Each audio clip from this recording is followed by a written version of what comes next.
All right. So let's go through the test real fast. Number one, the answer should have been A. If you graph it as force as a function of distance, you can calculate the area under the curve. Remember, that was the whole day's work. That's also the last problem on the test too. By the way, I found out many of you can't do the area of a triangle on the last one. I think I know what happened on that one, so I'll tell you what happened. Number two, you had to find the net force, and then once you found the net force, you had to find the acceleration, and once you found the acceleration, you had to find the final speed. Okay, so it was like a three-step problem. None of the steps are particularly hard. What's the net force on this? Should be 18. And then what would be the acceleration of this? 6 meters per second squared. How long was it accelerating at 6 meters per second squared? So the final speed should have been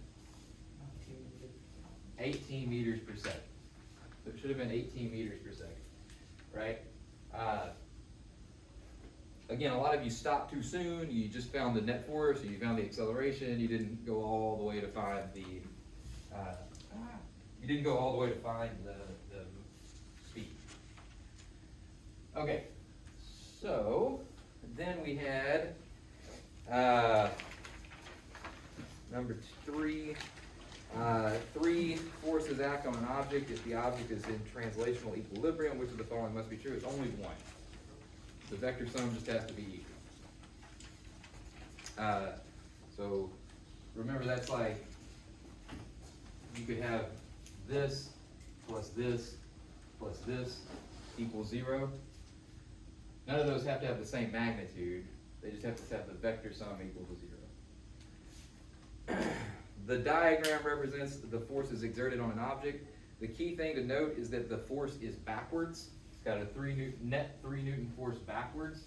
So it should be doing what? Should be slowing down. Which one of those is slowing down? C. Okay. So then we get to this one.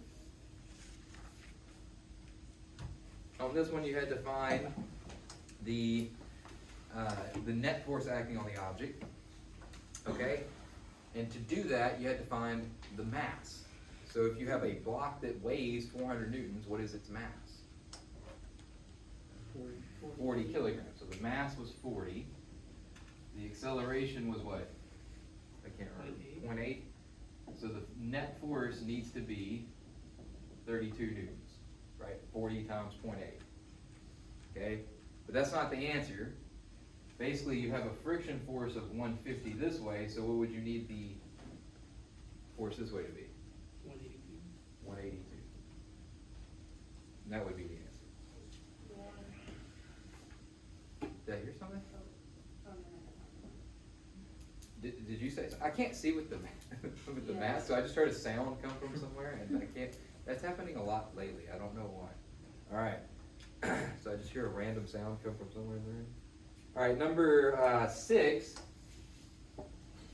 is a similar problem in the sense that you have to know what the net force is first.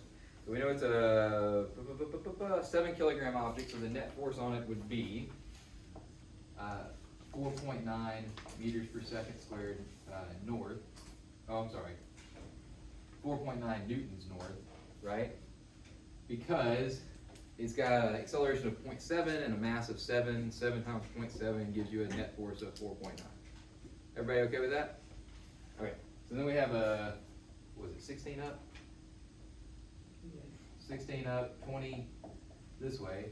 So this force right here, you would have to have 20 canceling out the x, but you wouldn't want to cancel out the 16 all the way because you still need to have 4.9 going up. So how much would I need down? 11.1. 11.1 down. And then you find this triangle.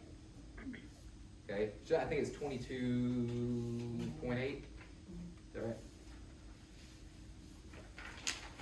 right? Leona.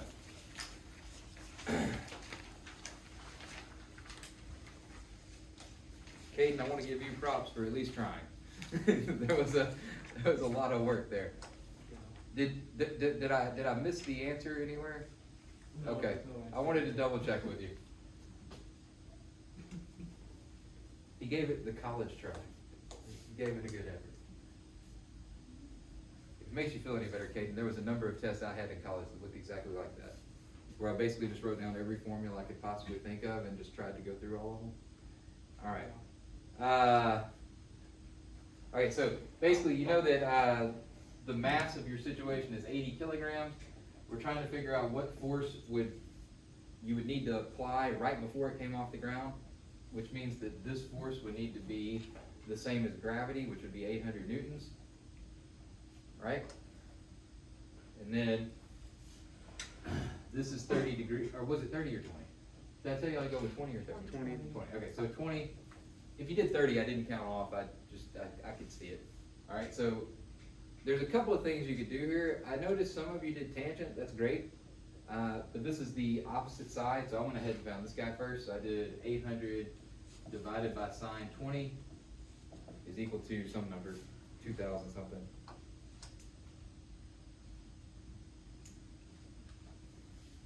Which should have been 2339, and then I found what this was by doing that cosine theta.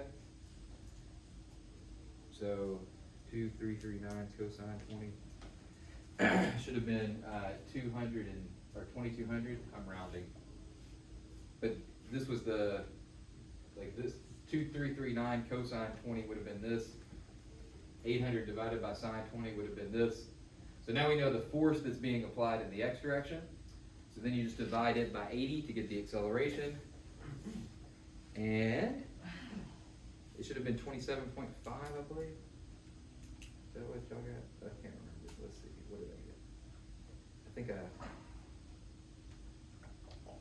I was looking for a number that was in the 20, somewhere in there. So I think some of you did tangent 20. Did anybody do tangent? Tangent, did it come out to be 27 point something? I also used 9 kilometers for gravity, so I got 26.9. Yeah, okay. So yeah, it should have been somewhere in there. If you're using 10 for gravity, it'll throw you off a little bit, but it wouldn't be noticed like significant. Okay? The airplane one.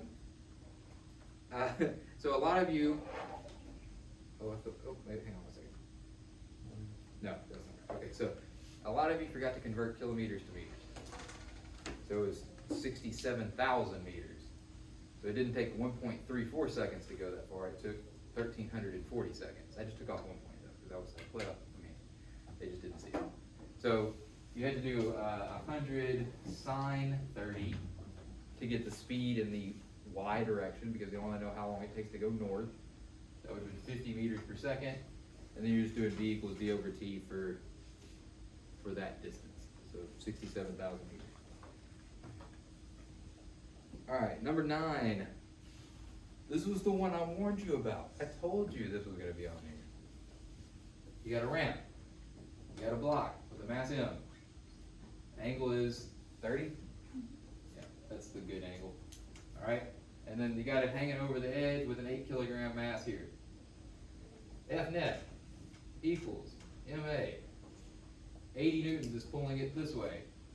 Minus, you have to remember, there is a force down the ramp, which is mg sine theta.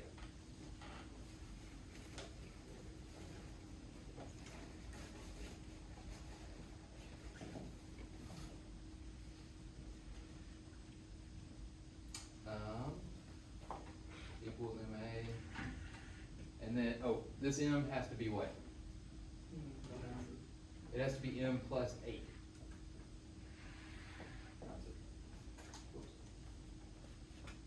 There we go. All right. So then you have it's just algebra at this point, right? So this should be 80 minus 5 m equals 3m plus 24, and then you're solving for m.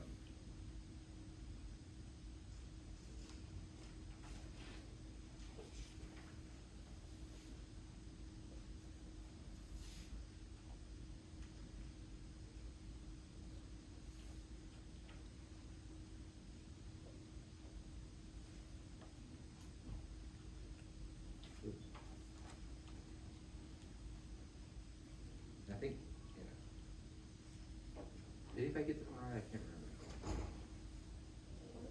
Some of you got closer than others. I was really looking, you got it right? On number 9?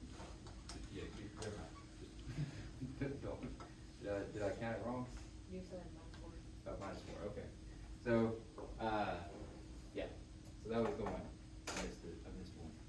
All right, so, but yeah, that's how you do that one. Number 10.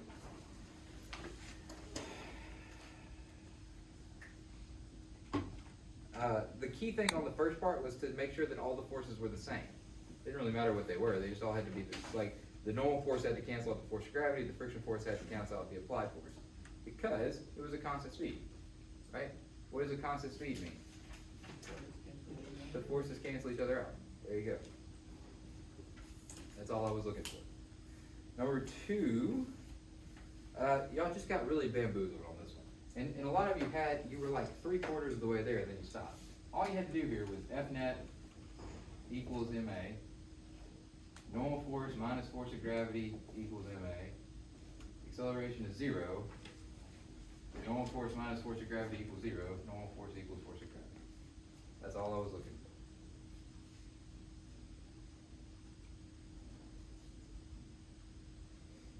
for. All right, number 3, the key thing there is that since the thing is pulling up, the force of friction would not be, if it was going a constant speed and it's being pulled up, that's perfectly legal. It can be going at constant speed, but friction would not be equal to the force of the pull. It would be equal to the force of the pull cosine theta. All right? Normal force would not be equal to gravity. Normal force would be equal to normal force plus the force of the pull is equal to the force of gravity, right? The force of the pull in the y direction. So the fact that the pull is at an angle is the thing that makes his statement incorrect.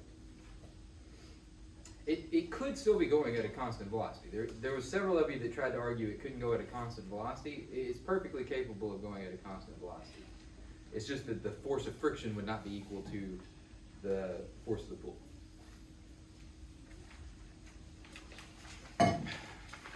All right, this last page, you'll have to put an explanation if it says put an explanation.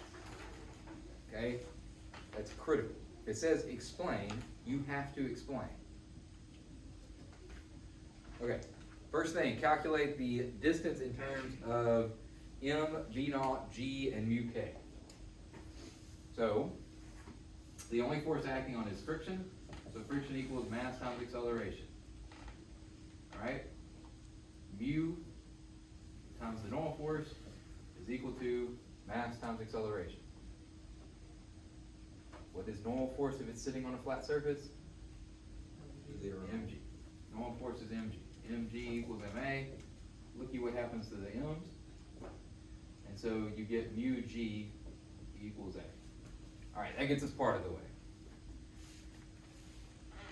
Now we have to relate v naught and we gotta find d, right? Do we have time in this equation?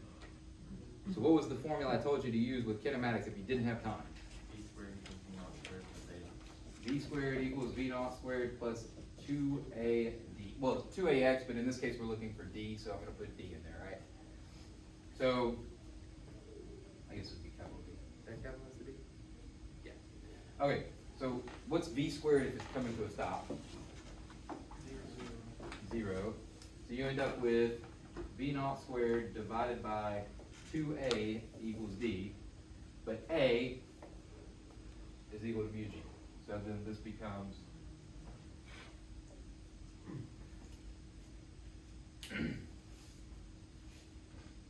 so that's what I was looking for, that derivation. Okay? Again, you should have had this in there. Alright? The tricky part might have been finding the acceleration, but if you can't figure out what the acceleration is, you should have been able to get to here and just left it with acceleration. That's better than nothing, okay? The one thing you cannot do is just not answer the question. Alright? You gotta give me something I can work with. I can't work with it if you leave it blank. I tried to explain this before the test. I don't know, like you can't leave questions blank. It's not an option. You run out of time, I get it, but some of you didn't run out of time, y'all turned it in early and you still left stuff blank. Okay. And so like the last two questions, does D increase or decrease with the initial speed V? Well, that's why you do this derivation. Now you're not just guessing. If V naught increases, what's gonna happen to D? It's gonna increase. And that would be your explanation. Based upon the formula, V naught is in the top part of the formula, therefore, if you increase V naught, it would increase the numerator, therefore the distance would go up, something like that. Alright? Does the value of D increase or decrease with increasing coefficient of friction? Coefficient of friction is on the bottom, so if you increase the coefficient of friction, what's gonna happen to D? It's gonna decrease. There's your explanation. The mu is on the denominator, or in the denominator, therefore if you increase it, it decreases the distance. Alright, let's talk about how y'all can't do a triangle. Ready? So the problem was, y'all got the first triangle right, which is why it's so confusing to me why you missed the second triangle. But what almost all of you did on the second triangle was you counted the lines. The lines were not the numbers. So like you said that top triangle, you told me it had 8 units, right? But if you look, it doesn't have a 4 on the side, it would have a 2, because it goes from 2 to 4 seconds. So it's 2 seconds of up and 4 meters of right for a area of 4. Okay? And that I didn't count off, I think I just counted off 1 or 2 points for that, depending. But the reason I didn't count off is because I knew you knew what you were doing, right? This was clearly just a mistake. But do be careful about that, because a lot of times the graphs will not be, it might not be even increments, right? So like one graph might be by 1s, but one graph might be by 5s. One axis might be by 1s, one axis might be by 10s. So don't count on that to be this, make sure you check that. All right? Okay. And then y'all also got the square wrong because of the same thing sometimes. Should have been 60. Okay.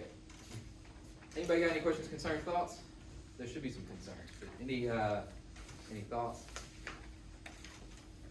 Questions? V naught over 2UG, wouldn't it be negative V naught since this is? Well, so I just kind of skipped that stuff, I'm sorry. So it would be negative V naught, but the acceleration, this would be negative as well. And so the acceleration would be negative, so it comes out as a positive. Jesus, do you have a question? Okay. All right, can I collect those tests back for you? And again, I fully understand if you need to do a retest. I encourage you to do the retest. I'll be happy to help you out if you need help understanding the vectors. I don't want to sound uninviting. If you come in to get help, I will do my best to help. But I do need some of you to recognize that you need help before the test starts. You know?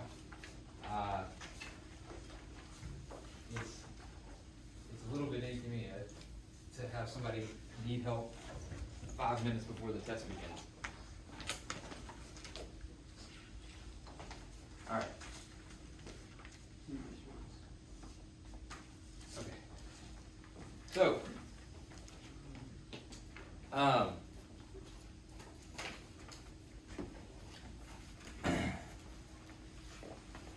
going to hold off putting these in until Monday, so that in case a parent is concerned with the test grade, y'all can have a nice weekend and then fix it before the end of the next weekend.